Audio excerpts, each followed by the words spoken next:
Hello, and welcome to the Science Fiction and Fantasy Marketing Podcast, the show where we help you establish your author brand, increase the size of your audience, and sell more books.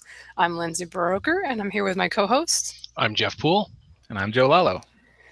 And it's going to be just the three of us this week. Hopefully not too disappointing after last week where we had a guest that had lots of awesome information on Facebook ads. Go check that out if you haven't listened yet. But we three are going to be discussing ways to keep your backlist selling and kind of like the idea of maintaining a steady income, a reliable income as an author, something we all want to do.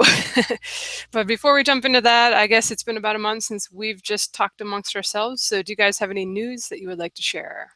Joe, you've got the paragraph. Go for it. Okay.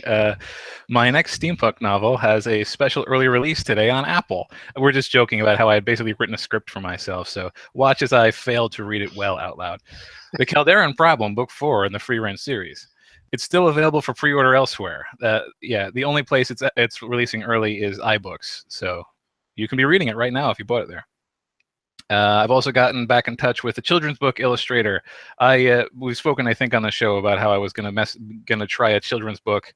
The illustrator is back on the job. I was watching her stream some stuff on my my Book of Deacon children's book, so she was drawing a cute dragon.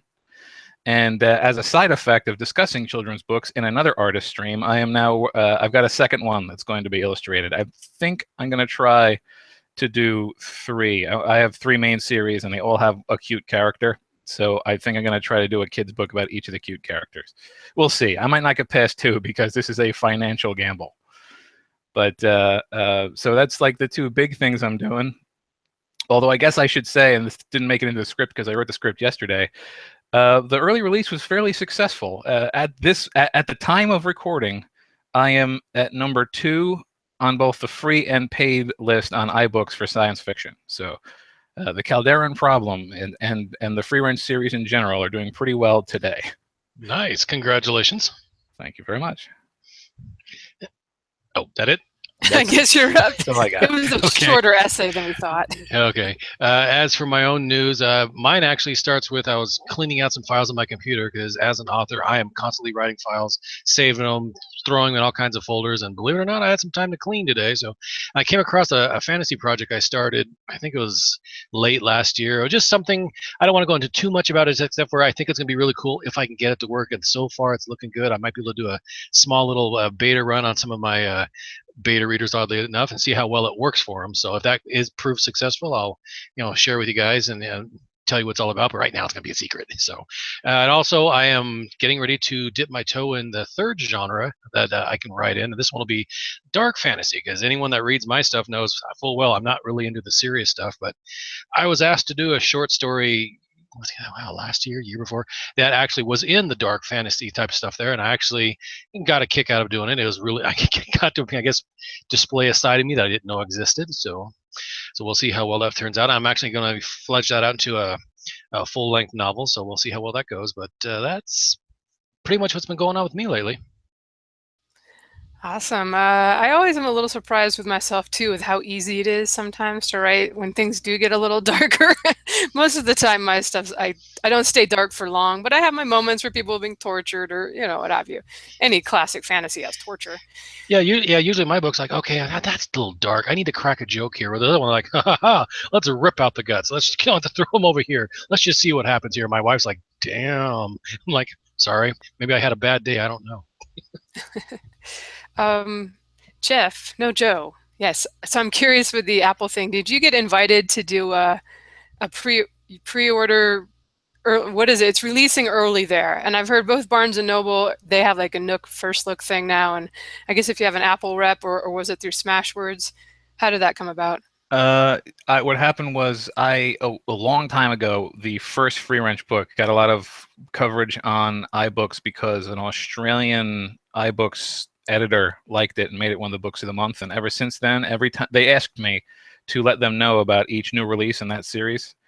And so they didn't offer up front because they didn't know the book was coming out. I had not even made the pre-order at the time, but I let them know, and they said, well, if you give us at least a week of pre-order, it was I spoke directly to them, but Mark Coker from Smashwords was in the thread as well, and we sort of arranged like there was also an exclusive early look, like they got an excerpt of the book and nobody else did, but it was arranged because I have essentially an iBooks rep from that first lucky break. Awesome. I always kind of wonder because I hear people asking me if they can approach people, but you do kind of have to. I have heard of people making contact if you go to conferences. Often there's somebody there. I think I got under the Nook Barnes and Noble list that way because I wrote my name on a paper when the Barnes and Noble people were at RWA or something. But usually they do reach out to you. I'm horrible about asking people for favors. I really don't like to do it. So if you're more proactive out there, go for it. If you have an email address, you never know. I think we had Mark Lefebvre on the show before, and he was like, yeah, get in touch with our guy who handles the promo stuff if you have something coming out of like exclusive with Amazon or something like that. And do I do these things? No. To be perfectly fair, if she hadn't specifically asked me to do it, I wouldn't be doing it either.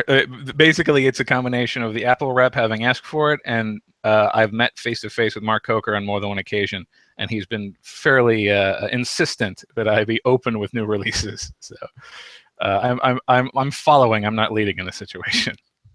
Well, it's nice to be asked. Yeah. Insistent. That's a good way to describe him. Yeah. All right. For my news, I guess I've basically been doing the pen name stuff this summer, much to the chagrin of my regular fans who are wondering when I'm going to finish up some series.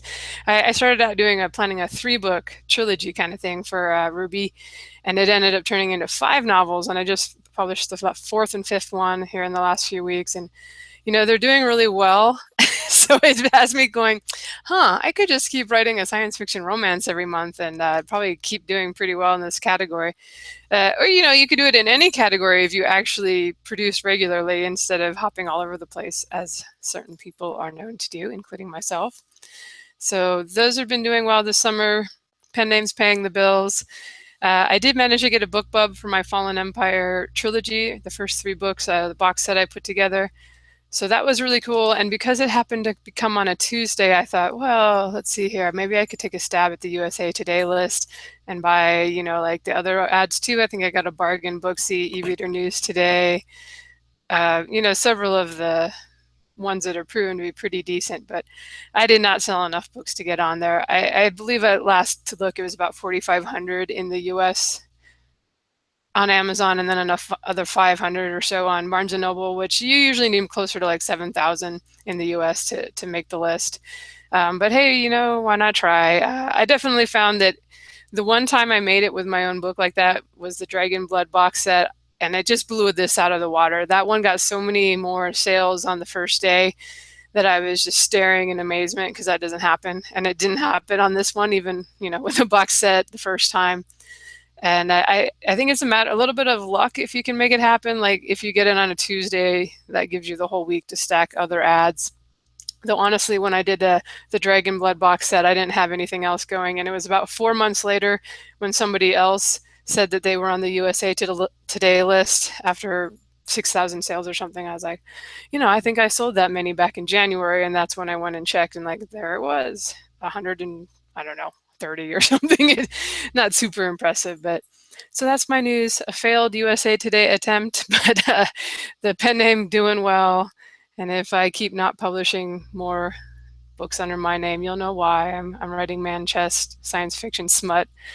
I actually agreed to talk at the 20 books to 50K conference in November. Not talk, but just be on a panel for science fiction. And I imagine myself getting I know everybody's seen these books because they've been in the top, 100 of space exploration and space opera and stuff pretty much all summer. So I'm probably going to get the 3rd degree from the real science fiction guys with their cyborg warriors and stuff on there that are just like, oh man, these man chests. But I will fully argue they're very similar to my other stories. They just have sex. They're still space opera. They're still legitimately in those categories. All right. Do you want me to read that, Jeff, or do you want to read it? Oh, I suppose I can read. I suppose real quick. We have a question from one of our YouTube viewers by the name of Neil. He's asking, if you have a single book out and want to make a series, which do you think gets more traction, a prequel or a second novel, or no difference? And to answer that particular question, I would shoot for a sequel. Yeah, I agree. Sequel, basically, you don't want to mess with your reading order from your first book. You'd like to go in a straight line forward. I've written prequels and they've done okay, but once you start to have an unclear method of how the reader should move forward, it really starts to mess with sell-through and all that. So uh, prequels can help, particularly later on when you have a long series and you're trying to tack on some more to revitalize it, which we're going to talk about today. But early on, just go with sequels. Yeah, I agree with the guys there. Joe sounds like he speaks from experience, which I know he does. And I haven't tried to do a prequel that was a full-length novel that I tried to sell. I've done the giveaways, kind of the prequel novellas with the last couple of series, and that's been super effective for getting people to sign up to the mailing list.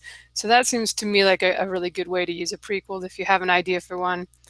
If you're still working on the series and you just love the idea of this prequel novel, maybe it should be book one. You know, I mean, you never know. But I agree with Joe. I would probably, you know, after your series is complete, and if people like the diehard fans are asking for more, maybe you can consider it. But I do think it would kind of maybe confuse things. And I feel like people are just less likely in general to pick something up when they say prequel. It's like, I don't know about you guys, but do you skip the prologues when you read epic fantasy or something like that? I always skip the prologues. They were these stupid scenes from the bad guy's point of view that you didn't care about, or somebody that lived and died 500 years ago. So I see prologue and I see, oh, not important. I found it 50-50. Some of them like to take the prologue and pretty much sum up what happened in the previous book.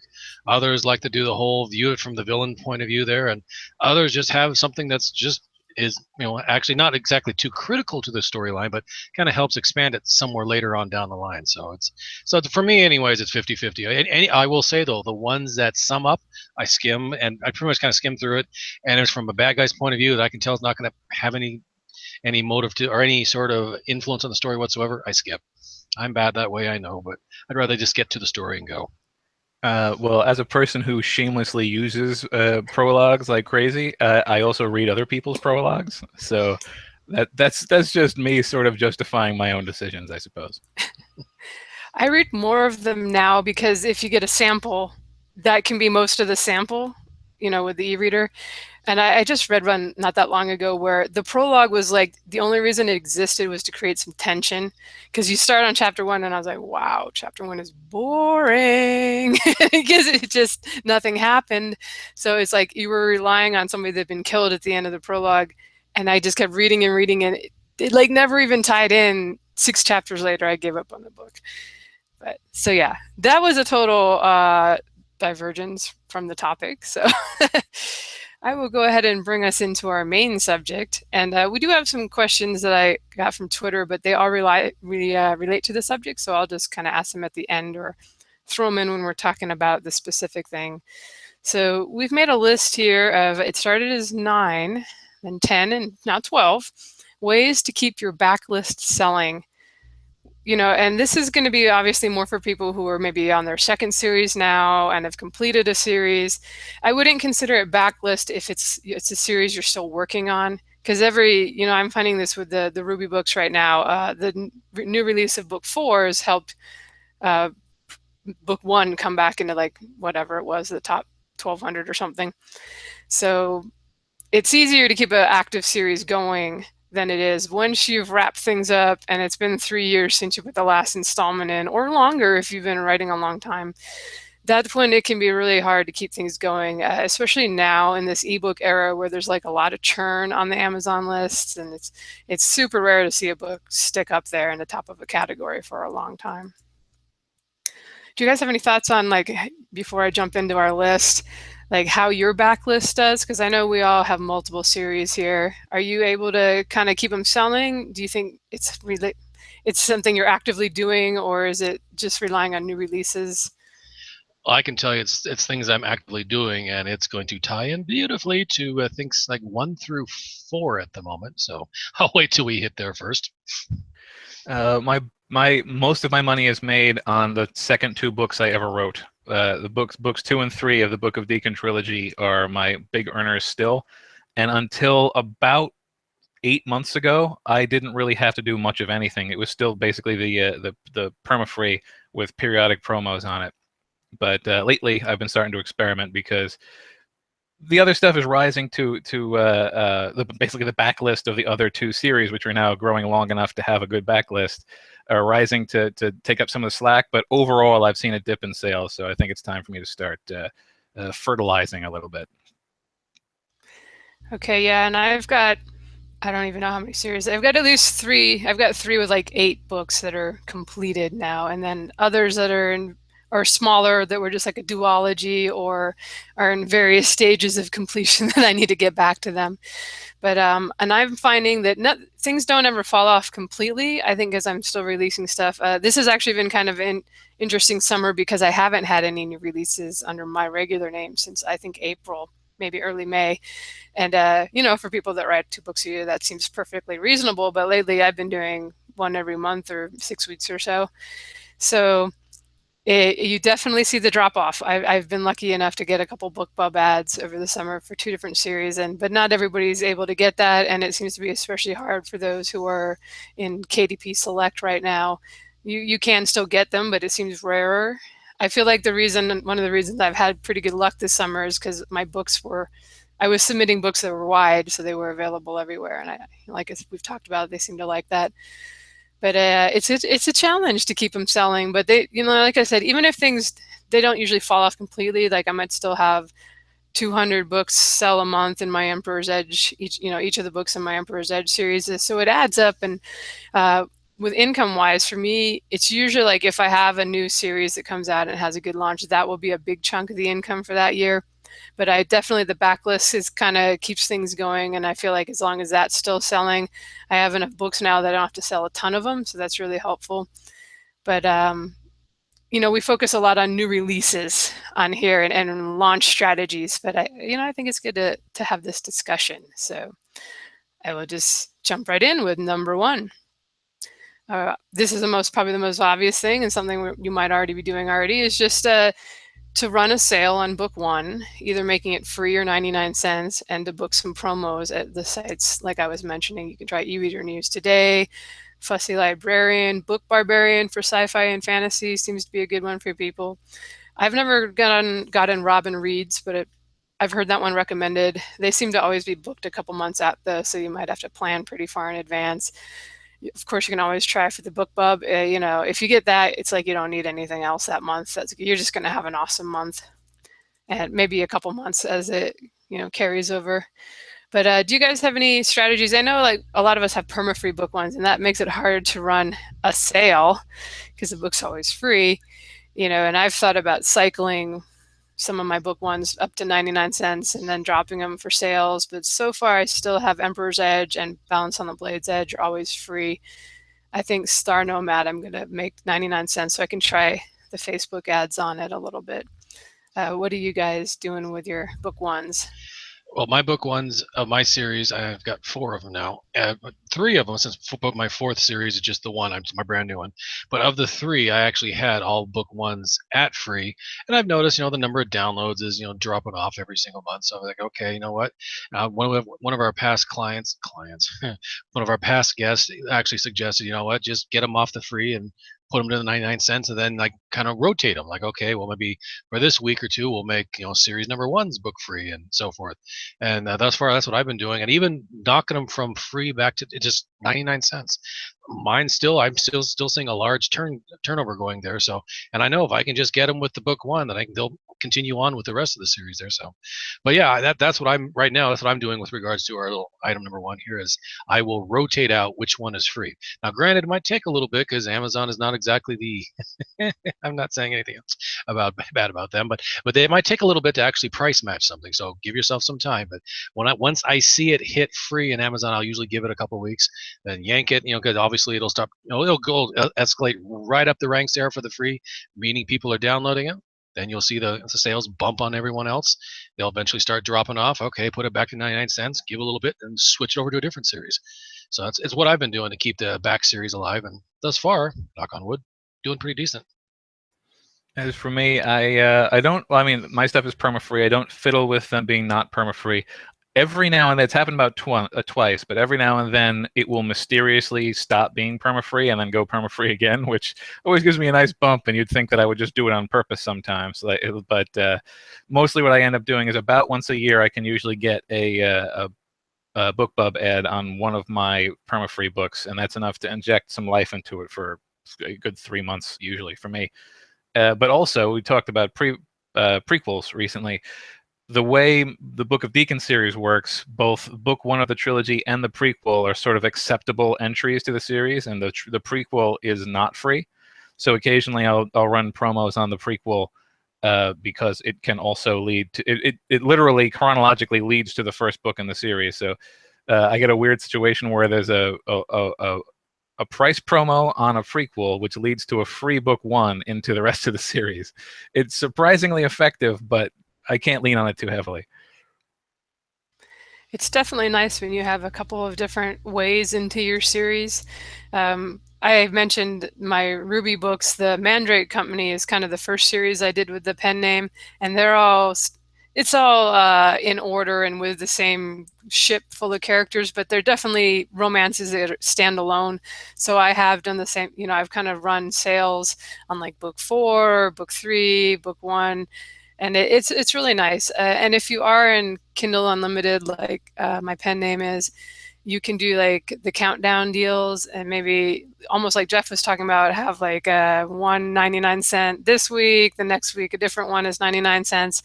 I've heard from people who have really kept sales going by doing the kind of rolling Kindle countdowns, I think she called it. That obviously works better with books that are not, it's not paramount that people have read 1 and 2 before they read 3. And you tend to get that more in the romance, but I've seen urban fantasy series like that too, where especially like the detective kind of stuff where each one is really quite self-contained. So that's cool when you have that option. But if you don't, another way to have a entry point into your series basically is number 2 on our list. After your series has been out for a while, you can put together a box set of maybe the first 3 or 4 books in the series, and then you've got something else that's you can promo. Usually, like if you're lucky enough to get a BookBub on your box set, they're not going to take the book 1 still for 6 months, but I believe you can get a book 1 promo and then 3 months later or whatever get the box set there. But even if you don't get the BookBubs, you can do the smaller sites that most of them cost less, but you can still get a certain number of downloads and sales. And there's a lot of people, like we had Patty Jensen on here a couple of times she does these monthly, everybody can submit their 99 cent or free title. I think she kind of alternates. And then it goes out to everybody's mailing list, and she's got like 100 authors involved. So that's usually good for some sales. And with the box sets, I have found that like I got way more downloads of the free book 1 when I did that last year. I think Star Nomad got like 35,000 downloads, and it was just available at Amazon at that time. So that's way more people checking out the series. But I expect that people who bought the box set, I may actually make just as much on the sell through to the rest of the series. I think everybody that gets the freebies will try them eventually, but they just seem a little more committed when they pay the 99 cents. And also, if you give somebody 3 books, like by then you're really committed to the series. I just feel like the read-through rate's really good with those box sets. If they get through it and they like it, they go, those people go on and buy the rest of the series. Have you guys played around with the box sets at all? I actually created a box set for my first series, and it's actually done decently. It's since died off, but then again, I made the generic cover for it when I really didn't know what the heck I was doing. So I'm actually going to redo the cover on that, redo the typography because I got a lot better on that, and then probably rewrite the blurb for the thing there and re-release it again, and probably drop it down for a really decent rate, and then see if I can either get like a BookBub or else submit it to sites like eReader News or whatnot and see if I can generate some sales that way. Because I know, same one of those things, I know full well if I can get people to buy that, then they'll be interested in the rest of the books there. So just a good situation all around. I've got box sets for 2 of my 3 series. I now have 4 books in the 3rd series, so I'll probably do a box set for that at some point next year. The Book of Deacon one does pretty darn well. The Big Sigma, my sci-fi series, I think might be my worst selling book, but I really didn't even make it for sales purposes. I haven't run my first promo with it. The goal was to have something that I could price discount on, because most of my other books were already too cheap to price discount on. So time will tell with that one once I finally deploy it. But as for Book of Deacon is very, very effective, because again, the books 2 and 3 up until very recently were $2.99, so I couldn't discount the price at all without losing more than half of my royalties because of the price break. So, but I can price the other one pretty darn high, discount it down to $2.99, and still make a reasonable amount on promos. And if I really want to sell a lot of them, 99 cents gives me a lot. I think I might have had a book bub on it with 99 cents one year. Alrighty, and we've talked about this before, but one thing too, when you do these box sets, is you can do a different blurb and maybe try to hit a couple different tropes, or even put it in different subcategories. Maybe your regular stuff is an epic fantasy, but you're thinking, well, maybe it's also dark fantasy, and it's sword and sorcerer. It's put it in something else that you couldn't get in before because you were limited to 2 and couldn't necessarily get in with the keywords. So that's another opportunity to kind of get maybe a slightly different audience, that they will be fans of your books. They just don't know it yet because your other blurb maybe just didn't grab them in the right way. All right, question from Daniel about KU. In KU, what's a good US price for a book 1 to set up a product funnel? Better to go with 99 cents or $1.99 given that the rest of the books are $3.99? I think I'm the KU person here, so I get to answer this. I see lots of people doing well in KU with a higher price on a book 1, because there are so many people that borrow that, if anything, they may see the higher price and think it's a better deal. Like, for their $10 a month, they're getting all these books that are $4.99 usually. So I understand that philosophy. At the same time, I'm doing 99 cents on both Ruby's series starters. And a lot of it is just that I will see a drop in sales if I started out at 99 and I'm like, well, let's try $3.99 for a while, and it drops. And I'm just thinking, well, for me, when I have a bunch more in the series, it's totally worth it to only get 35 cents on that first book, because if I'm selling a lot more books, then it's a lot more people getting into the series. And especially with the romance, I feel that they're kind of the voracious readers, and they will, they seem to be quite devoted to a series once you get them in there. So I've done 99 cents, and I'm thinking of the next. I'm doing one more of these before I go back to my regular stuff, back to epic fantasy. I'm debating whether it's going to be 99 cents or $3.99 launch, because this one will be a standalone that's not in this 5-book series I just did. So I would be curious to see because I do see books, and that's another thing too, is kind of look at your category that you're trying to hit the top 100. And if you see that 99 cents is kind of the norm, then that may be what you need to do. Especially if you notice that you get a lot of sales in addition to the KU borrows. But if you're kind of looking at the top 20 in your category and you see a lot of books that are $3.99, $4.99, that may tell you that people aren't just price sensitive, or that it's just a huge borrowership. Is that a word? It's like a mothership, but with borrowers. So, I just say maybe you might want to try a launch at 99 cents just to see if you can stick in the top and really get that momentum going. Because I make quite a few sales at 99 cents, even though the sci-fi romance, I think there's a lot of KU people there doing the borrowing. It's about 1-to-1 for me with sales versus borrows. Do you guys want to chime in on that at all? I don't. Joe, you do have a book in KU. Is it still there? I do have a book in KU. I haven't taken it out yet. It has to be in it for at least another 90. 3 weeks, I think. Well, yeah. I would not be the person to ask for advice on how to do well in KU, which gives you an idea of how well it's doing in KU. Join the club, amigo.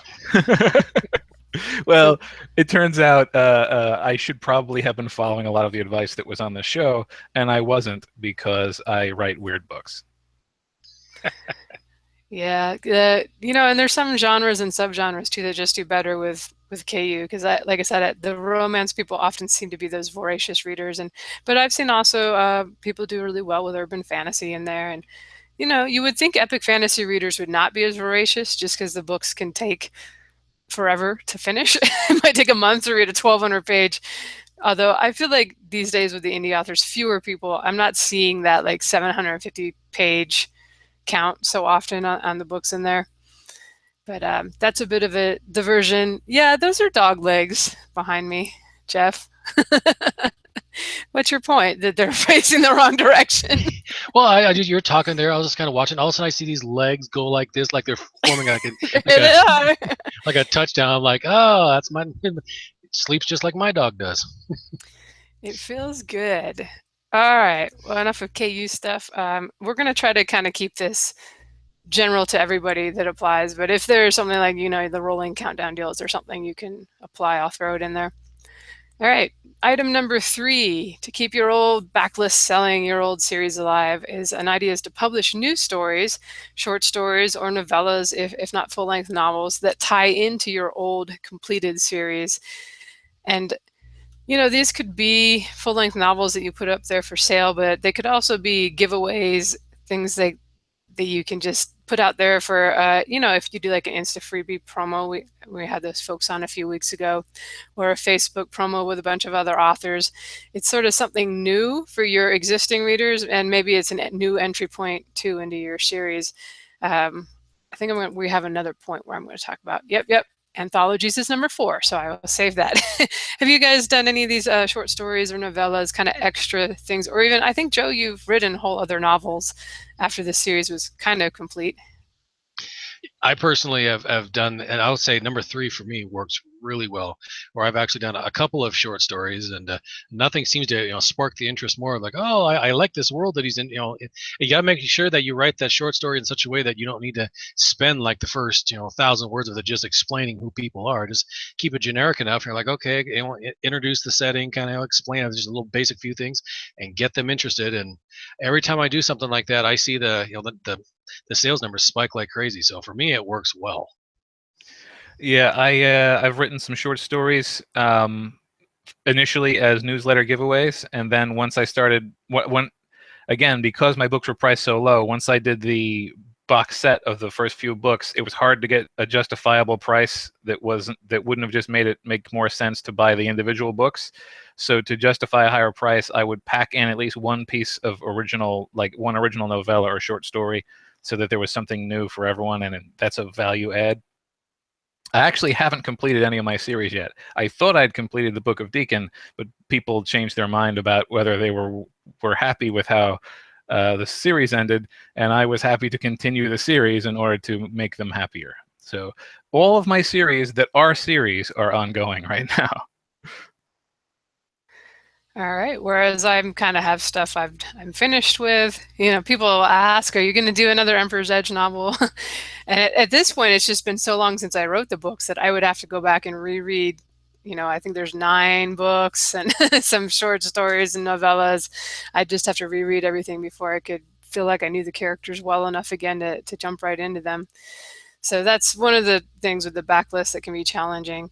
And I will say on the pricing thing, like if you should do a book 1 at 99 cents or perma-free, I will actually sometimes just put the price back up to $3.99 on a series that it's not a huge seller maybe, or I'm kind of done with. I tend to have higher prices on older stuff, honestly, because it's like I'm not worrying about being in the top 100 of swords and sorcery on Amazon at this point.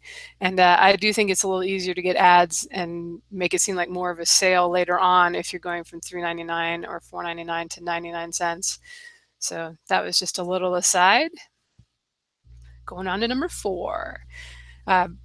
Write new short stories and publish them like related to your older series in multi-author anthologies that will lead people into your series. And like Jeff was talking, we're not going to put a whole lot of backstory in them, but sometimes if you have a side character or something, that you could just do a little story that is not, it stands alone and it's a complete story, because you'll piss people off if it's not a good short story.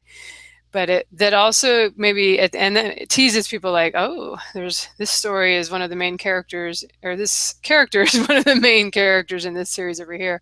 And with most of these anthologies, I'm talking about stuff that you would put together with other indie authors, but there's no reason you couldn't sell it to a traditional anthology. There's still writers markets out there, lots of little presses putting things together.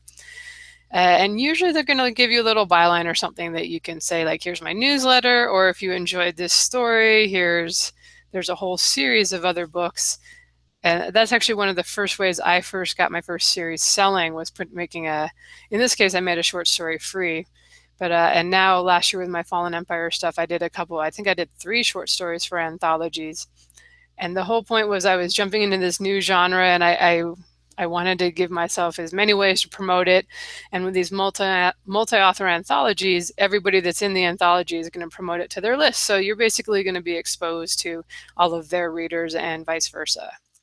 Have you guys done the anthology thing? I have done the anthology thing, and actually, not necessarily for a short story, but no, don't take it back. Actually, I have. I wrote something specifically to, literally, as I was looking at my Tales of Lantari series at the time, I think it had like 5 books in it, and I was like, you know what? I've made several times now. I've made references to a certain event that's happened, supposedly according to the novels. It happens once a year. Dragon and Rider go hunting essentially, and I was like, it'd be kind of interesting. And maybe I had several people inquire like, what's this hunt entailing? I'm like, okay, well, and I wrote a story and I made a play on words. I mean, in my stories, I've got a real great big sea serpent called an Uscorlisk. And I went, okay, well, we're going to have the hunt for Uscorlisk, but wouldn't it be kind of funny if I made it the hunt for Red Uscorlisk? And then see how many people can laugh at the title on that one, but I made it work. And I've watched the sales on Tales of Lantari series, the whole series just bump right up, and even filtered down in the other series as well. So I can't say enough about numbers 3 and 4 there. Is if write a little short story, anything extra like that, the fans and readers love it. Yeah, I've been in a few anthologies as well. I've never, in my case, I've never had them be a huge sales bump, but I very frequently end up getting emails from people who discovered me as a result of the anthologies. So I know that they work. It's just usually sort of buried within other promos around the same time, I think. But also, it gives me an excuse to, again, revisit any series that might not currently be on the radar. And also gives me a newsletter perk and a thing to add into an anthology, my own box set later. So I think it's anything that motivates me to write an additional piece I wouldn't have otherwise written is worthwhile as far as I'm concerned. Right, and I would say that these anthologies for me probably also weren't anything that brought in droves of new readers. But if you know the person putting it together, you can ask them to use like a bit.ly link or something with tracking in it, so you can actually see how many people click through at the end and at least click the link. You may not know if they bought your book, but if you combine something like this with having a free book, perma-free book 1 in a series, that really makes it easy for them. They don't have to drop any money or anything to check your stuff out. Not that there's anything wrong with paid books either, where like I said, we've had it all on here now. People that do the just $4.99 and stick to it and never run sales. So I just like to play around, and with my Emperor's Edge book, it's in so many places. It's on Wattpad and Scribed and all these different places. It would just be a pain in the butt to go back to paid after so long free. And there's places where I've said, oh, you can always get it for free. Here it is. So. All right. Number 5 is kind of similar to anthologies, but it's just the idea of either creating, or maybe you'll get an invitation to a multi-author box set. And in this case, a lot of the times these guys are just boxing up their old book 1s. Like I've had my Emperor's Edge first book in a number of box sets, both paid and free. Since it's a perma-free book, I tend to be more comfortable when the whole box set is going to be free.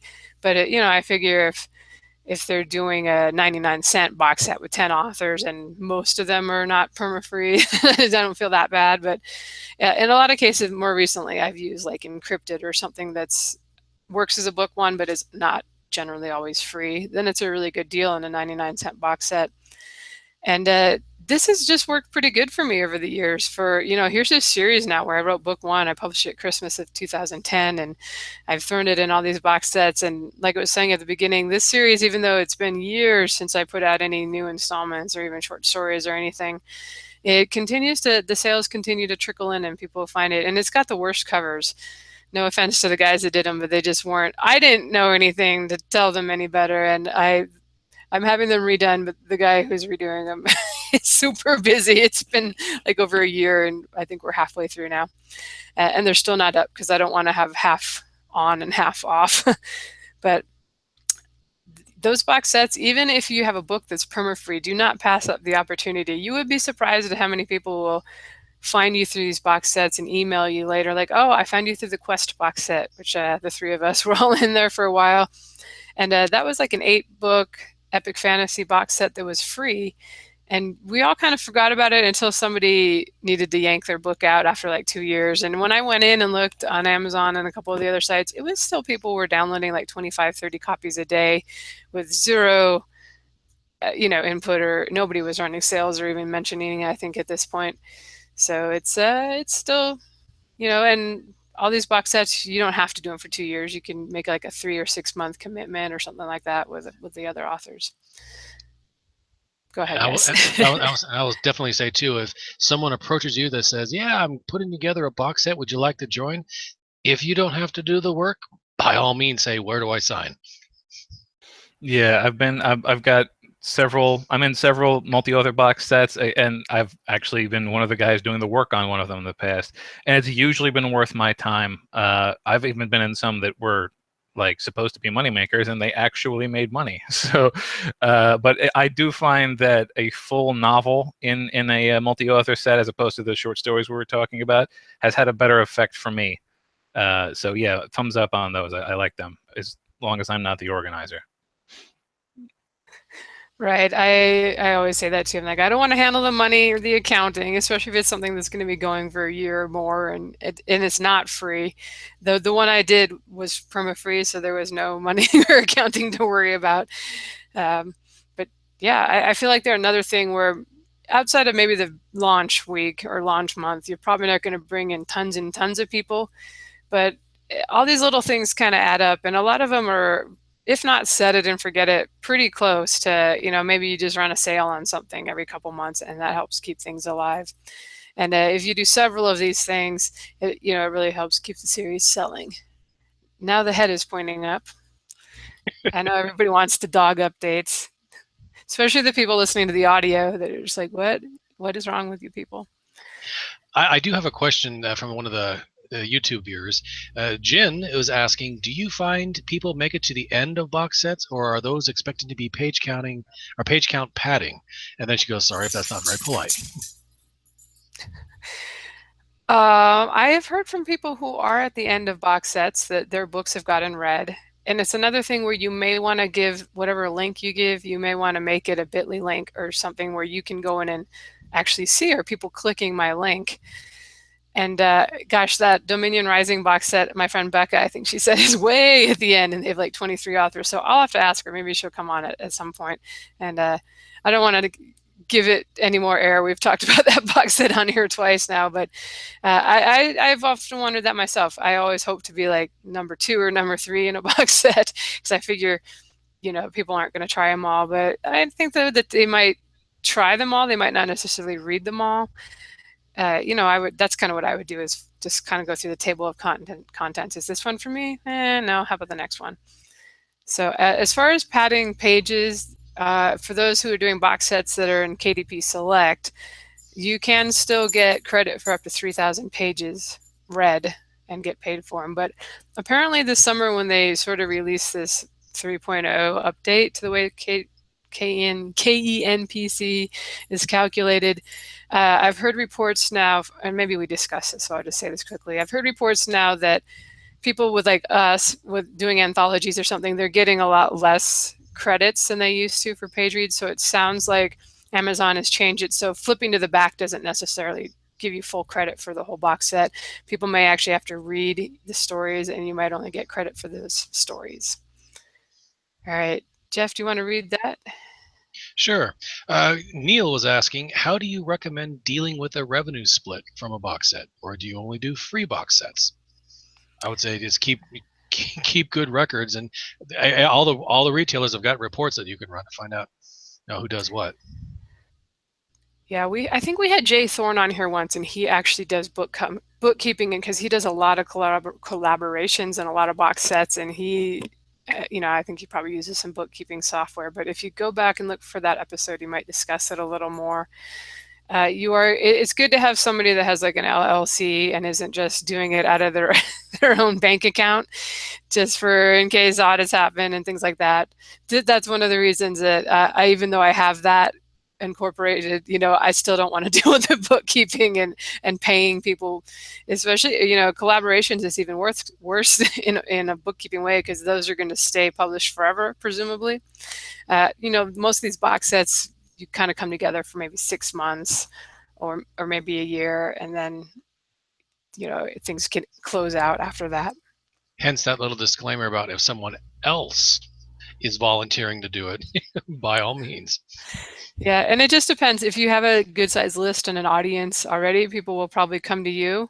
But if you don't, you may have to pony up and volunteer to do it yourself. And it will probably have to be a bit of a learning experience, but you may get something out of it, especially if you can snag some people that do have a big list and write kind of similar stuff to yours, so that you're getting exposed to their audience.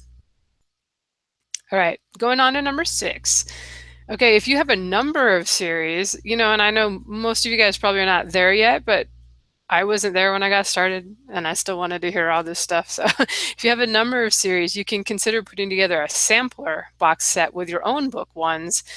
And I actually did this earlier in the year, this year, for the first time. I had big plans for promoting it, and I totally was like buried in writing a bunch of new books at the time, and I basically stuck it out there at 99 cents with a new cover, and told my list, here it is. And it's actually done surprisingly well, considering that. I did put a new novella in it with a dragon. Dragons, as we've talked about, superior sales dragons. And that was kind of to entice my existing readership to pick it up. And I also did like a new intro that kind of talked about how the books came to be. But I took 4 of my kind of secondary world high fantasy novels, like books that I thought all the readers that liked that stuff, like they would enjoy the whole set. They weren't all over the place. So if your series are, like I didn't put my sci-fi in it, even though I had a book one. So if your series are all over the place, it might be more of a challenge. But if you can put together like a solid epic fantasy box set or something like that, having that sampler of your own work out there, it's one more way you can advertise, one more thing for you to advertise and try to get ads for, or it's just another chance, like we were saying, where you get a new cover that might appeal to people. You can try a new blurb. I pretty much just put it out there, and I left it at 99 cents for a long time, which is a great deal. 2 of the books are perma-free, but 2 are usually $4 or $5. And I've been surprised at how well it's just kind of plugged along. I think I looked last month and it sold about 1,000 copies on Amazon, even though, like I said, I've ignored it since February when I put it out. So it's just something to consider. It's another thing you can try. I don't think you guys have done it yet. I actually don't know that many people that do it. I don't think you can get a BookBub on something like that, but a lot of the other sites, I'll probably do a run this fall sometime and try to get ads on just some of the smaller sites. I haven't done it. I mean, my thing is obviously my most recent release is going to be a trilogy, and eventually, once I get the other books out, I might consider it, because at that point I would have 3 different fantasy series, and I'd be comfortable taking the series starter from each one of them and lump it together in a box set. Right now, I don't think I could take the 2 fantasy and the 1 mystery that I have. I don't think it would mesh too well. So, but then I was going to ask you too, is okay, you said you've got 4 in your series starters. Is there like a minimum number you would put in there? Like, say, let's say, like in my case, like right now, I've got 2 fantasy starters that I could put in there, but I wouldn't necessarily like lump those together. To me, a box set is at least 3 or more.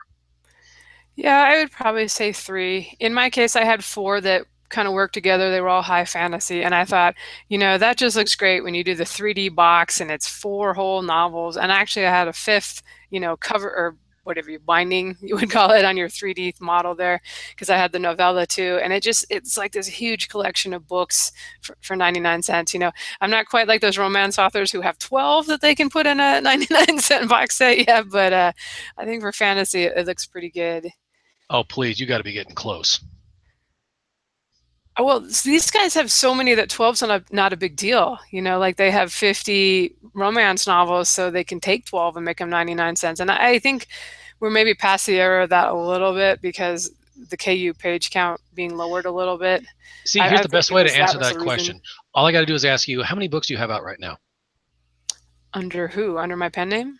Under you, yeah. Whether you wrote it, whether your pen name wrote it, collectively, how many books have you released? I haven't counted. I'm probably around 50. I think it's been a while. See, you don't know the exact number, so yeah, no. You're getting close there. Yep, that would really alarm my readers if I just mixed in some of the pen name books in a box set. Did you want to read? You posted another question in there. Did you? Oh, yeah. Actually, one of our viewers, Kelvaris, I hope I pronounced that right, has a question for you.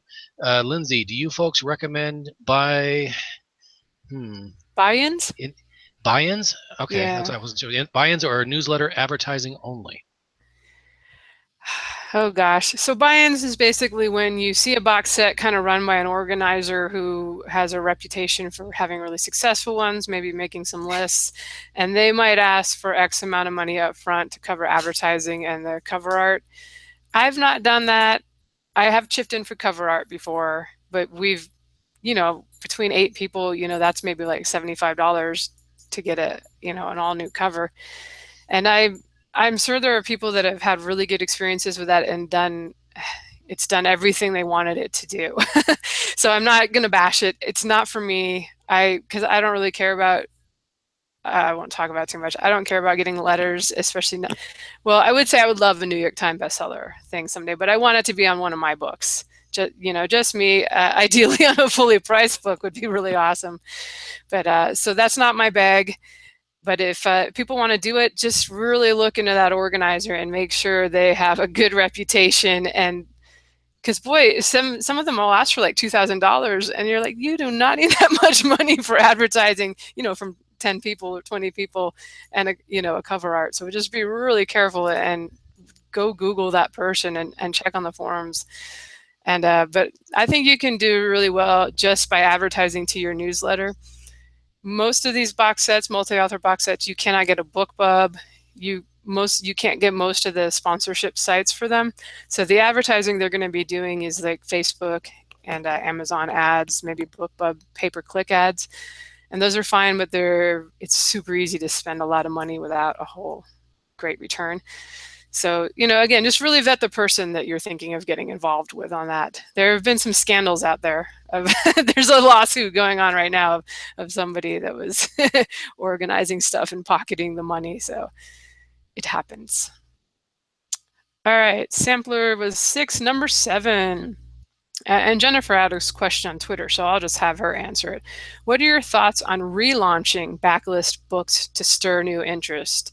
Like with new blurbs, maybe trying to hit some new categories, new covers, and I think this can be a good idea, especially if like your first series, the covers were done cheaply, kind of like I was talking about with my Emperor's Edge covers that are still a work in progress for the relaunch. And I would very much like to do a big relaunch of that series whenever I finally get all 8 covers done. And, we've had Chris Fox on the show a couple of times, and he has a book out called Relaunching Your Series. And I haven't read it yet, but I plan to. He always has good stuff. He really analyzes things. And I think we've had people on, too, that have said they've redone the covers and not seen a whole lot of difference. So I think if it's something you need to do it when you've got the money, like the sales have justified this, dropping, because it might be in fantasy or sci-fi. If you're doing custom illustrations, you could be looking at like $5,000 to redo covers for a whole series. Not that you have to spend that much. You can get some good Photoshop manipulation things out there. Like if you're kind of like us and your first series was done before there were really cover designers, specializing in indie books, your earlier stuff may not have been that great just because there weren't that many options. So it can be something to consider, but you probably want to do more than just getting new covers. You want to probably also kind of plan how you're going to, maybe you can start a author promo with a bunch of other authors, see if you can snag a couple of e-reader News Today, these kind of sites, Fussy Librarian, all that. Those aren't usually too hard to get. I'd probably want to get a book club before I don't know, it's hard. Then you would have to really hurry to get the covers done in time. But I just say really have a plan before you invest that kind of money in new covers. And if your series actually has really good covers already and did well the first time around, freshening up the covers could work, but you might just be, throwing money away in the end. It might not make that much of a difference. Have you guys done any of that? Like I have done kind of gradually redone some of my covers, and yeah, I'm iffy too on whether it's made a huge deal, but then I haven't really done, like, thrown a whole lot of effort into relaunching the series. Closest I've done is on my first trilogy of books, Bakken Chronicles. I did the cover for book one right off the bat, and I will admit I am serious amateur when it comes to that. And then when I released book two, I really wanted to get book two done professionally, which I did. And then book two just exploded in sales and downloads, and which gave me the money to go back to redo book one back to something that looked presentable. And I can tell you, once I did that, I redid the blurb as well. So changing the cover, changed the blurb, that sucker just turned around and exploded in popularity as well. So with that regards, changing the cover, changing the blurb, it worked for me. In my case, similarly, my first three books, all had sort of homemade covers, and about a year and a half later, I got professional covers for them, and it wasn't a full relaunch. I didn't mess with anything but the covers, but it was hugely successful. Like, again, I think the number is I tripled the sales on the second two books in the series once I put the new covers on them. So yeah, a fresh coat of paint can really revitalize something that may have good content but poor promotion in the past. I'm also thinking of doing it with one of my less successful NaNoWriMo novels. I think the cover probably isn't setting expectations correctly for the content, so I might do a relaunch with artwork on that at some point in the future. All right, and with the relaunching too, if you have a case where your first book, you've actually gone in and re-edited it, because we've had people on it that have done that, and the early reviews were not very good, and now you're getting like a newly edited manuscript, new covers maybe. That may be a case you can republish a book on Amazon. I think you have to change the title, but you can basically start over. You might want to put something in the blurb that was like previously published as, just in the off chance that somebody accidentally buys it who had already bought it before. But I think when you really want to look at this is when your early series, or even the series you did last month, if it just did not meet your expectations with sales, that's when I would really look at this and, figure out why. Before you spend money on it, figure out why didn't it work? Were the covers not to the market or to the genre? Were the blurbs a little off? And ask other people. Don't go by what you think. So, sometimes even with the stuff that's a little out there and cross genre and doesn't quite blend in, what we talked about before is what I'll usually do is try to find the two things that are kind of tropey for, like, oh, assassins, I got assassins, and dragons, I got some dragons. So even if it's steampunk flying in World War I airplanes with my dragons, and it's not quite what you get from, the typical D&D fantasy stuff, mention elements that are, and try to, don't be dishonest, but just try to highlight the things that appeal to a wider audience. All right, moving on to number 7. No, that was number 7. We're moving on to number 8. Number 8. So number 8 is just talking about, we've just talked about this last week, using like Amazon ads or Facebook ads as, usually you're not going to get tons of sales at once from these, so it's probably not going to give you a big boost in the algorithms, but it's the kind of thing that can help keep your book selling. Especially, I think, on Amazon now with KU, if you are in it, it's just easier to maybe stay in the top 20,000 overall in the store if you're in a, you're doing urban fantasy or space opera, something that's relatively good sized audience for sci-fi and fantasy, and you're getting those borrows. I just see a lot of people that are successfully kind of doing the trickle sales with the uh, Amazon ads. I have some of those running. I don't usually sell enough books to move the dial too much on there, but it's a couple a day. If you do a couple a day with the Facebook ads, then you just have to tinker so that you're not spending too much money. But if you can play with it and find a way to spend $5 a day and make 10, or get 2 new readers into a big series, it's the kind of thing that can keep you from falling out of obscurity, because it seems to be just super hard for people that once something does fall into like the hundreds of thousands in the sales rankings, it just seems like you need a lot more momentum to actually get it back up there where maybe it's selling decently and in some also bots, and maybe you're in a top 100 for one of the smaller little categories. So what do you guys think? I know we're not like the pros on this. That's why we get other guests on this show. But are you successfully doing any of these things and getting some ongoing sales? I will admit I have never used the Amazon sale or Amazon ads. I have used Facebook ads, and I've always gone on record saying I've always, pretty much break even. But now that I'm still have about 10 notebooks worth of notes to go through from last week's episode, I plan on giving it another crack. So I will let you know how it goes. I've done some Amazon ads. I've done some BookBub ads, like the actual pay-per-click ads, and I'm messing with Facebook ads now. Yeah, I can usually get them just about break even. And now that I've got better insight from last week about sort of how to figure out what your formula is for whether or not you're getting a big enough return on investment, I think I can probably play with the dials a little bit more and hopefully crank up the income on that. So yeah, I can usually, I mean, and even 1 or 2 new sales, even a month, can sometimes filter through a longer series and make it worth the effort. So I'm hoping to get better at that, but it's definitely got merit. Yeah, maybe we'll have to all report in a few months and see if we were making the Facebook thing work.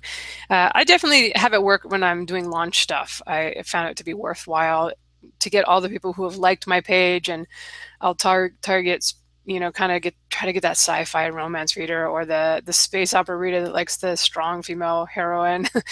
So I've found it successful. I think the ongoing ads are something that I haven't yet managed to work with. And I'm like Joe, I'm going to take my list of tips and be working on it. I actually started a little fan page that I can advertise my stuff and also advertise other people's books from. So we'll see how it goes. I don't want it to be something where I'm sinking a lot of time in it. And that's what you have to be careful with too. Like, your backlist can be a gold mine. Like, here's all these properties you've already created that are, if you waiting to be sold. But at the same time, you want to not spend so much time marketing and dinking around with this that you're not working on the next book. All right, number 9. We've kind of talked about this, but just doing like sales or freebies and doing joint author promos or newsletter swaps with other authors, maybe in your genre, that write stuff maybe that you've read and that you enjoy. It's kind of hard knowing who to approach. I would actually, rather than just kind of emailing people out of the blue, I'd probably try to kind of hunt around on Facebook, because I see these groups all over the place coming up now. Like, gosh, there's a dragon shifter romance Facebook group. That's all they write, dragon shifters, or that's all they're promoting. And so find the other people doing your little niche on Facebook, and everybody's building a newsletter these days. So just say, like, and try to, hopefully you've been kind of working on building yours up a little bit too. If you're to the point where you have a backlist, hopefully that's been happening. And so I would use Facebook to try to find these other people and connect with them, or, Twitter and things can work too. I feel like the Facebook groups are good for that. And then Joe, I'm going to ask you about it, because you said your Insta Freebie group promo that you've done through Facebook, it has been pretty effective, right? Yeah, I was actually surprised. This is as a part of, it was eventually as a part of sci-fi-bridge.com, but I've done 2 Insta Freebie things now and ended up getting, at this point, I think 2/3 of my list in my newsletter is from that. So I got thousands of signups each time. So it's definitely was much more successful at getting people onto my newsletter than selling books. But once you've got them on your newsletter, especially if they're good, if they're good and engaged subscribers, then that's just a sale down the line and potentially many more after that. So yeah, I've had some success with this. Yeah, I would think that if you're getting readers that are coming from other authors' mailing lists, that they're probably good, book buyers, not just kind of random people on Facebook that were like, "Oh, free book." Yeah. Yeah, so that seems like a good way to do. Jeff, have you done any of these kind of things yet?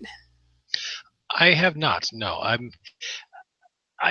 wouldn't be against the idea, but I personally have not. So I was like, I don't have much to add to number 9 there.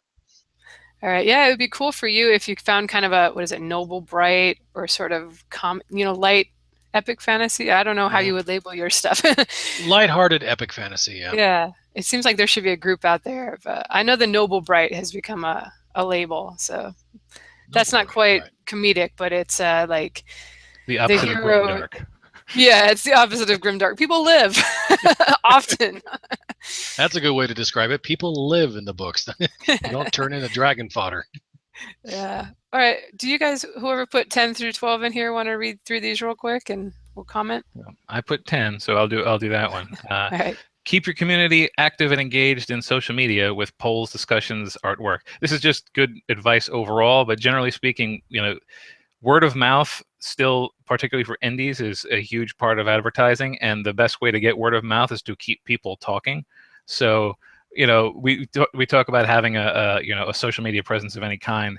If you can cultivate a good community, it's a fantastic way to perpetually filter people back to the beginning of a series, because each new member to the community, each new conversation is another chance to catch the eye of someone else. I do really like commissioning artwork, so I tend to put that into a social media feed that draws people's eyes. And I don't know how much of it can be really traced back to additional sales, but it definitely has gotten me some very vocal members of my following, and that never hurts. Yeah, that's something I'd like to do at some point. I think just finding an artist is kind of a challenge, just because it's a time thing to go surfing around on DeviantArt and like you've talked about before, finding someone who's not flaky and that it will actually Yeah. get stuff done. The nice thing is that artists have their own communities, and once you've found your way to one artist who does your sort of thing, you will quickly you'll become a part of their circle, because they usually will share your art too, and then you'll sort of get the names of other artists who are contemporaries, and then you end up with a pretty good list of people who are reliable that way. At least that's how it worked for me. All right, cool. Yeah, that's the kind of thing that I find right now that I'm very split with my focus with the two names. That's why lately I've been recommending to people, if like, should I do a pen name? No. Like I really like it and I like doing both types of books, but it's just that much more work. If I wanted to foster this kind of thing with two different author names, it's like, I have two Facebook pages for each, and when I'm working on one, I'm like, oh, I haven't posted on my other Facebook page for a week and a half. And yeah.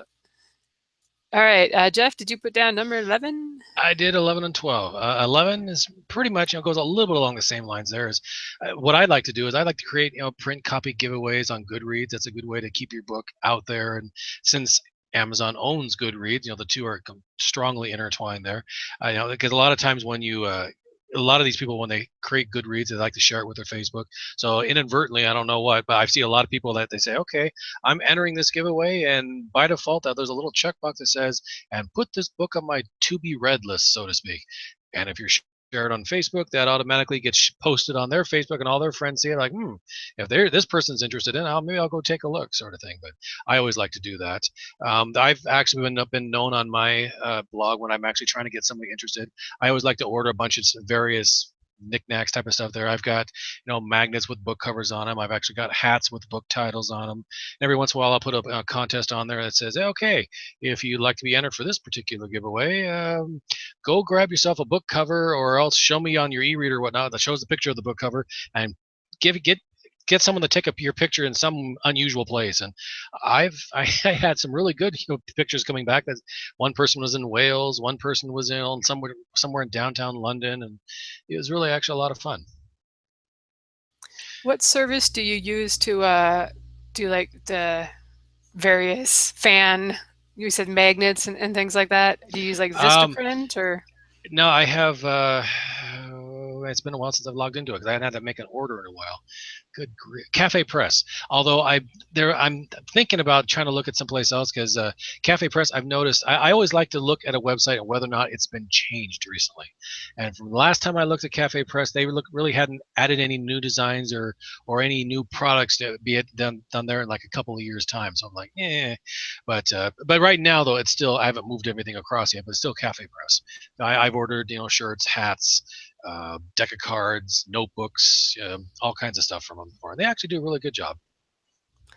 That's good. And that's a good point that you don't have to just do giveaways at launch time, which I think is when we think of that sort of thing. But yeah, you could just look and say like, oh, all right, such and such book is down to 500,000 in the rankings. Let's see if we can do something to just bring that one a little bit more to life.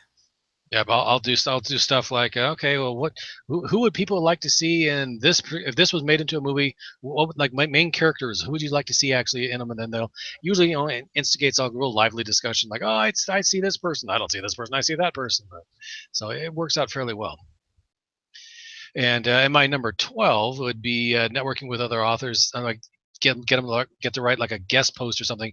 Introduce your style of writing or whatnot to however many fans these other people actually have, and you can do it vice versa. So just something else that you can actually get exposed to other readers, prospective readers, anyways.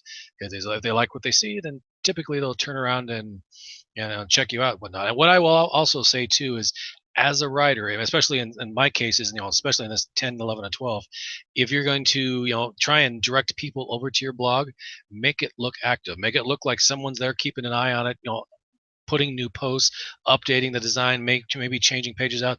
Let them know that this thing is still active. There's so many times I'll get to a page, I'm looking something up, and you can see it hasn't been touched in 3, 4, 5 years. You're like, okay, well, heck with that, move on to somebody else. But this person, okay, looks like he just wrote a post like last week. Okay, so this person is still active. This would be a way to get in touch with them and say hello, sort of thing. I have to confess, I'm one of those people that's been ignoring my blog. I wasn't naming names. Yeah, I used to do like 3 times a week, and I think this podcast has kind of replaced it for me because I used to talk about self-publishing stuff. Now I pretty much just post if I have a new release, and I haven't had a new release as I was talking about for many months now under my name. So poor neglected blog. I do feel like blogging's kind of fallen to the wayside for I feel like more people were doing it earlier, like 2010, 2011. And now, it's always been good for nonfiction, for building a platform. It goes directly to a nonfiction book on that topic. And I feel like authors through the ages, or at least the last 10 years, fiction, we have struggled to know what to put on there. But are you trying to defend yourself by not actually messing with your own? No. But I'm saying I've met very few people who say blogging is a big part of their sales and that actually converts. We've had a few people on that do like short stories and things. Mm-hmm. And yeah, if you can make it work, go for it. I feel like, I guess right now it's just for me, I feel like my efforts are best put into writing a new novel. But again, I'm split between 2 names. Maybe if I had a little more time, felt like I had more time to do over here, I might do I have done bonus scenes and things like that before on the blog. But I don't know, what do you put on yours for fiction, as a fiction author? I mean, a lot of stuff. I mean, I notice if I keep trying to push the book every single time, it gets monotonous, it gets boring, and I notice that the amount of monthly visitors drops. So I usually just post stuff like, I just, watch this particular movie. This was a waste of time. Don't bother. Oh man alive, I really like this. And what do you guys think about? And just real basic stuff. I usually steer clear of politics because you know the current events, you know why.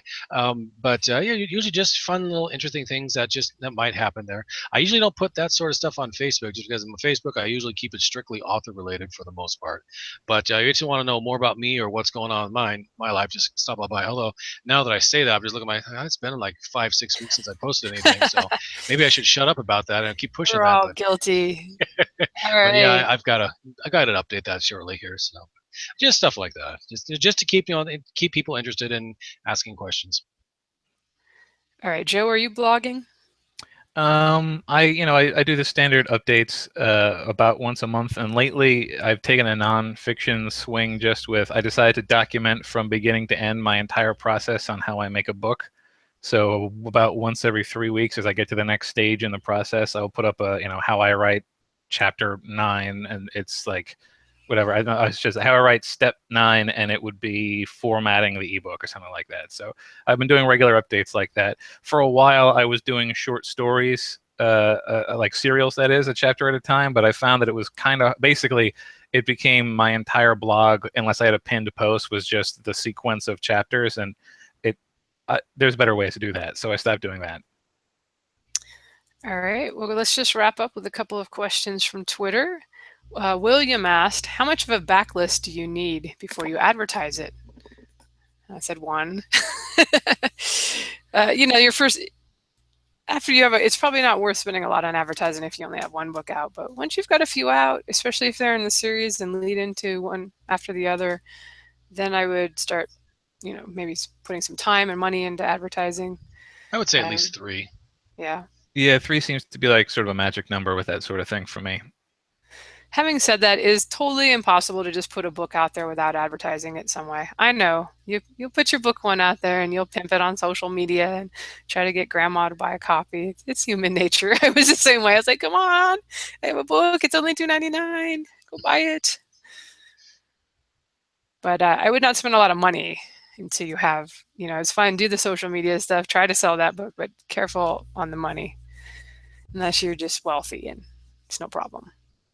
Then you can buy yourself a spot on the New York Times list, which happened like a week ago with somebody buying 18,000 copies from bookstores that happened to report in to the New York Times list. That was great.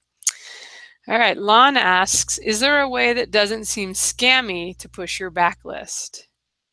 I would hope everything we've talked about today doesn't seem scammy. I don't know. What do you guys think? I don't think the scammy stuff works that well.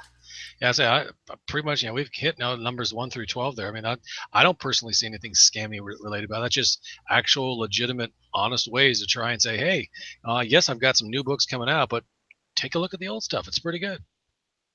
Yeah, as long as you promise something that you deliver, and hopefully you are promising a book people will enjoy and delivering it, then yeah, all these methods are not scammy. Scams get you a bad reputation, and bad reputations stop sales entirely. So avoid scams. Yeah, I think it can start to feel that way if you're on Twitter and Facebook and those kind of sites a lot promoting your books. I feel like with those, I'll definitely promote a new release, and I usually only say like 2 tweets about it, like, hey, new book out in this series, because some people that follow you are fans and readers and want to know, and maybe they're not on your mailing list. But beyond that, or sales, if there's like a big sale and you're part of a joint promo, I'll plug it. But I've always felt, though, that I feel less scammy, less schmarmy, maybe that's the word, about promoting free stuff. So that's why I really like having, we talk about bonus scenes on the blog, free short stories, maybe you have something on Wattpad, maybe you have a perma-free. And I will feel less uncomfortable tweeting about that in the interim, not related to any release, or even if it's just if here's a free chapter on your blog. I feel like it's a little cooler, or at least less offensive, if you're just trying to, like, hey, this is free. And of course, your free thing is designed to bring people into your series and get them to buy your books. But hopefully your free thing is something they can enjoy that's not like some awful cliffhanger at the end. And I would say that is a way to feel comfortable about kind of the self-promo, which is hard for a lot of us. Yeah, I feel like if you're nervous about continually talking about your backlist, I think a good policy is to only talk about your backlist when something is happening with your backlist, which is a pretty good motivation to make stuff happen with your backlist by doing the things that we've talked about today. That's a good way to do it. There you go. Look at this new fan art for my series I published 4 years ago. Exactly. Check it out. I have a question from a YouTube viewer, if interested. Of course we're interested. All right. Mr. Neil Mosspark asks, do you have a set percentage of your income from sales you put back into the advertising, or do you just do this by feel? I do not have a set percentage. It's sort of like, oh, I got a book Bob ad, that's going to be a $700, $600, whatever it is for a 99-cent sci-fi right now a month. I would totally be willing to spend a lot more on the Facebook advertising and things like that if I saw that it was turning a profit. I I don't like to just throw money away. It seems like I'll throw it away on stupid things that I buy for my house or something, but I try to have that business mindset for my writing to make sure I only do the things that kind of have a proven track record. Like I'll try everything once, but then if it didn't work, I'm not going to throw more money at it. And and it's up to you, but I would just try to have that goal of like however much you spend, make sure you're earning more back. It seems obvious, and yet, yeah, I think when you're newer, and you're just putting your first couple books out too, it's really easy just to think that if you invest $5,000, that it is an investment, and you're going to earn this rate of return. When it's super easy just to throw all that money away. I would agree. I mean, if you're going to, especially when it comes to advertising, in my case, like, okay, let's try company number one here. Okay, that sucked. I'm not using company number one again. Let's try number two here. Okay, that's not too bad. But you just, for me, I'll go with what works.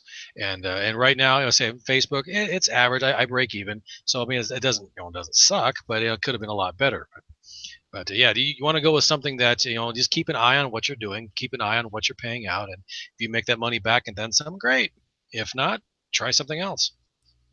Until recently, the way I handled that sort of thing was I made a release budget, like let's whatever, say twice whatever I spent on the book. So if I spent $1,500 having the book prepared with edit and cover and all that, I would put another $1,500 into the release budget, and I would not go over that amount on promotion. And I usually don't even come near that amount on promotion. So that's sort of usually how I handled my promotion budget. And any late series release, that budget is actually going toward promoting the early series books. All right, cool. Let's wrap up with one last question from Holly. At what point would you recommend looking into updating the branding on your backlist, new covers, more modern blurbs?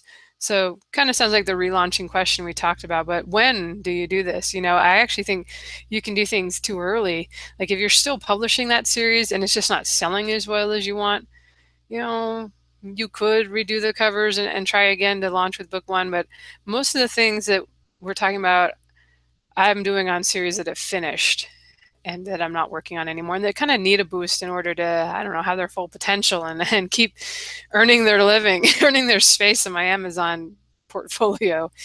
So, but I would, I kind of want to wait until the momentum dies off, because there's kind of a limited number of times you're going to do like all new covers and rebrand a series. So don't, what's that, shooting your wad? Wait, can we talk about that on here? That's kind of dirty. I forget the phrase, but don't do it after book two, like, and same with the box sets we talked about. I either wait to do it or I wait to put it on sale. I waited a full year after the series was out before doing the box set down to 99 cents on BookBub. I had it out earlier and it was just kind of sitting there at $9.99 where nobody bought it. So it was just there so I could get some reviews so I could get the BookBub. But so after the momentum dies, when you feel that, releasing new books is not bringing new people in, or you've moved on to something else, and so those books are not going to continue to sell unless you do something.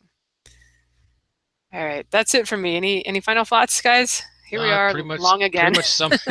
Pretty much sums it up for me too. I mean, you don't want to. Not only that, it's expensive, to keep redoing the covers and whatnot. So, yeah, wait for it until your stuff is out for a while, then go back and tinker.